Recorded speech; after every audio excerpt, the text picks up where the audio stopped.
Hello everyone, this is class 8th poem Bird Song. So as the title indicates, it is regarding a bird song. ये किसी पंछी के song के बारे में है. It means it is a nature poem. So let's study what's there in this poem. The very first line: he doesn't know the word at all, who stays in his nest and doesn't go out. He doesn't know what birds know best, nor what I want to sing about, that the world is full of loneliness. So the poet is anonymous, means we don't know about the poet, who is the poet, exactly the name of the poet, anonymous है ये. कहना क्या चाहते हैं वो? Here the he doesn't know the word at all. यहाँ पे जो he है वो किसी इंसान के बारे में या इन जनरल ह्यूमन बीइंग के बारे में कहा गया है, इंसानों के बारे में कहा गया है. He doesn't know the word at all. Word is संसार, उसे बिल्कुल भी संसार के बारे में पता नहीं. Who stays in his nest and doesn't go out. यहाँ पे नेस्ट इंसान के घर को कहा गया है, जो हर टाइम मेटेरियलिस्टिक वर्ल्ड में, इस भौतिक संसार में घर में रहता है. डजंट गो आउट, और कभी बाहर नहीं निकलता. Go out for to view the nature, nature को इंजॉय करने के लिए, प्रकृति का आनंद लेने के लिए वो घर से बाहर नहीं निकलता और हर टाइम नेस्ट में यानी अपने घर में ही रहता है. तो ऐसे इंसान को जो घर से बाहर ही नहीं निकलता, उसको ही doesn't know the word at all, उसको इस संसार के बारे में, इस संसार की ब्यूटी के बारे में, नेचर के बारे में अदर सेंस कैसे पता होगा. So the next is he doesn't know what birds know best.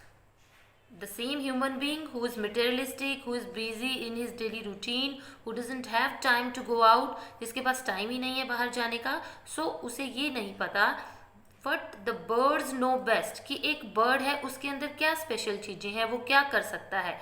या फिर बर्ड्स को ये एक और सिंबल के रूप में भी ले रहे हैं यहाँ पर. बर्ड्स मीन्स ह्यूमन बींग्स, यानी दूसरों के बारे में, उनकी अच्छाइयों के बारे में, उनकी क्वालिटीज़ के बारे में उसे पता नहीं रहता. उस इंसान को जो सिर्फ अपने आप में रहता है, इंट्रोवर्ट है, अपने ही नेस्ट में रहता है और किसी भी चीज़ को जानने के लिए ईगर या इंजॉय करने के लिए कोशिश नहीं करता. Nor what I want to sing about that the world is full of loveliness. ना ही उसे इस बात का पता चलेगा कि मैं ऐसा सॉन्ग्स गाना चाहता हूँ, ऐसा सॉन्ग बनाना चाहता हूँ जिसके अंदर जो ये शो करेगा कि संसार कैसे फुल ऑफ लवलीनेस, अच्छी चीज़ों से भरा हुआ है, सुंदर चीज़ों से भरा हुआ है. यानी जिस इंसान को किसी के बारे में नहीं पता, बर्ड्स के बारे में पता, नेचर के बारे में नहीं पता, ह्यूमन बींग्स के बारे में नहीं पता, उस इंसान को जो इंट्रोवर्ट है ये भी नहीं पता कि मैं एक ऐसा सॉन्ग बनाना चाहता हूँ, ऐसे सॉन्ग के बारे में बताना चाहता हूँ जिसमें ये बताऊँगा कि ये जो संसार है वो लवलीनेस से, बहुत सुंदर चीज़ों से भरा हुआ है. So if you talk about it's rhyming scheme, तो इसमें हम राइमिंग स्कीम कैसे देखते हैं. जैसे word at all, last word is all, out, best, about, loveliness. So here is A, B, C.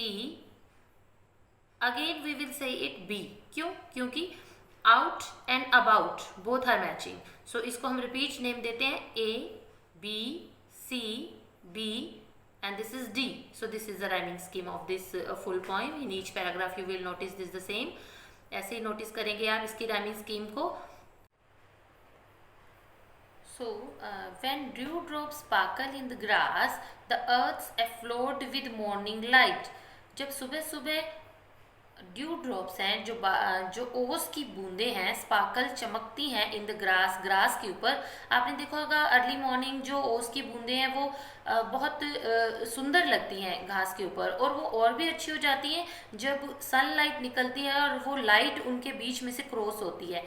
And earth's aflood with the morning light, और सुबह सुबह जो पूरी धरती है वो भर जाती है मॉर्निंग लाइट, सूरज की रोशनी से, जो सुबह लाइट होती है सूरज की उससे, और उसमें जो ड्यू ड्रॉप्स चमकती हैं वो और भी सुंदर लगती हैं. A black bird sings upon a Bush.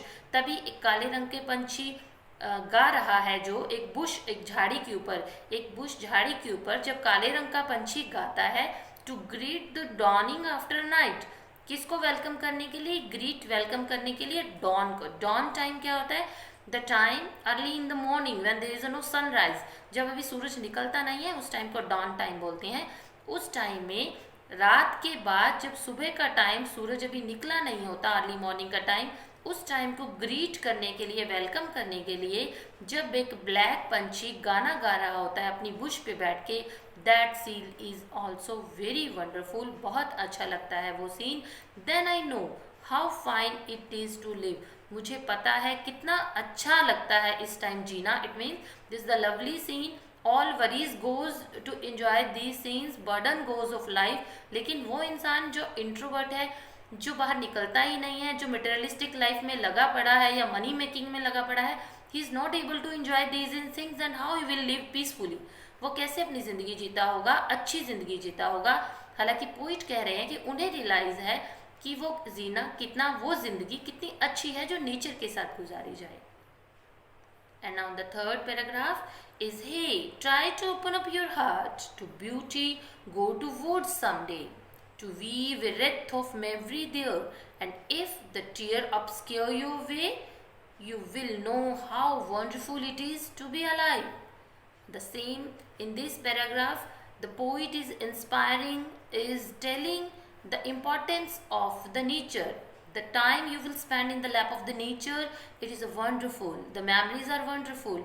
जो वक्त आप नेचर के साथ बिताते हैं वो बहुत अच्छा होता है, वो एक यादें बन जाती हैं जो आप जब उदास होते हैं उस टाइम उसे रिकॉल करके खुश हो जाते हैं। So this is theme of this passage.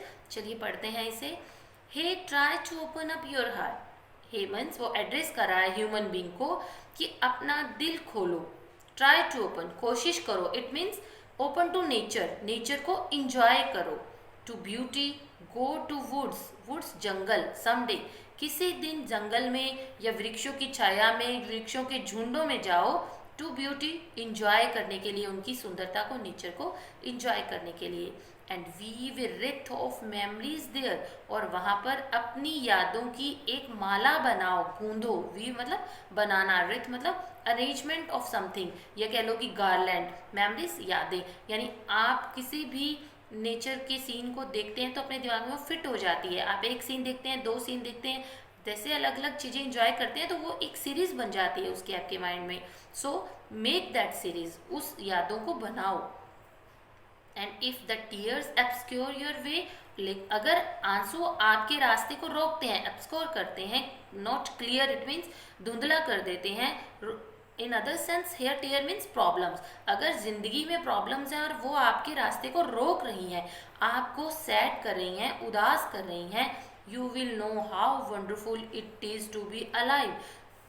तो आपको नेचर में जाके ये एहसास होगा, आपको पता लगेगा कितना वंडरफुल है, अच्छा है नेचर को इंजॉय करना। And if your tear obscure your way, अगर आप, दूसरे लफ्ज़ों में सिंबलिक मीनिंग है जो इसका, जो indirectly the poet wants to tell you that अगर आपको टीयर्स obscure करते हैं, आपके वेज को रोकते हैं, यानी आप अपने ज़िंदगी की मुश्किलों से परेशान हैं, देन आपको पता लगेगा नेचर में जो टाइम आप बिताओगे, जो आप उस यादों को संजोगे वहाँ से, यू विल नो, आपको एहसास होगा कितना अद्भुत मज़ेदार वो पल होगा टू बी अलाइव, जिसमें आप फिर जिंदा हो जाएंगे।